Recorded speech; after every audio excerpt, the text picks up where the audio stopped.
Bro இந்த progressive overload நீங்கள் ஏகப்பட்ட விஷயம் கேள்விப்பட்டிருப்பீங்களா? நீங்கள் மசில் பில்ட் பண்ணணும்னா ப்ரோக்ரஸிவ் ஓவர்லோட் பண்ணி ஆகணும்ன்றது. ஸோ அது வந்து எப்படி பாசிபிளாக மாறணும்னா, நீங்கள் வந்து ப்ரோக்ரஸிவ் ஓவர்லோட் பண்ணுனா ஒரு எக்ஸசைஸில் வெயிட்டோ ரெப்பையோ செட்டோ இன்க்ரீஸ் பண்ணால் உங்களுக்கு மசில் பில்ட் ஆகாது. எக்ஸசைஸ் பண்ணதுலேருந்து ரெக்கவர் ஆகி மசில் பில்ட் ஆயிருந்துச்சுன்னா உங்களால் ப்ரோக்ரஸிவ் ஓவர்லோட் பண்ண முடியும்.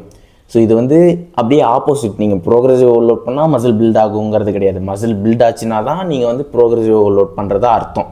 அது வந்து உங்களுக்கு ஒரு குழப்பற மாதிரி இருக்கும். நீங்கள் ஒரு லாஜிக்கல் வெளியே யோசிச்சு பார்த்தீங்கன்னா உங்களுக்கு புரியும். அப்படி பார்த்தா நீங்கள் வந்து ஒரு ப்ரோக்ரஸிவ் ஓவர்லோட் உங்களால் பண்ண முடியல, ஒரு ரெப்பையோ வெயிட்டையோ இன்க்ரீஸ் பண்ண முடியல அப்படின்னா நீங்கள் வந்து டயட்டில், ரெக்கவரியில், ஸ்லீப்பில், அப்புறம் ஹைட்ரேஷனில் மிஸ்டேக் பண்ணுறீங்கன்னு அர்த்தம். நீங்கள் அதை வந்து ஃபிக்ஸ் பண்ணணும்.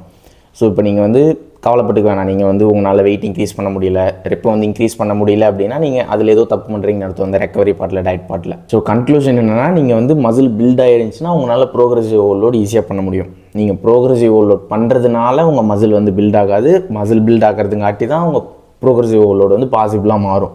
ஸோ இந்த மாதிரி நிறையா இன்ஃபர்மேஷன் வந்து உங்களுக்கு தெரிஞ்சுக்கணும் அப்படின்னு நினச்சிங்கன்னா என்னோட சேனலை சப்ஸ்கிரைப் பண்ணி வச்சுக்கோங்க. Bye bro.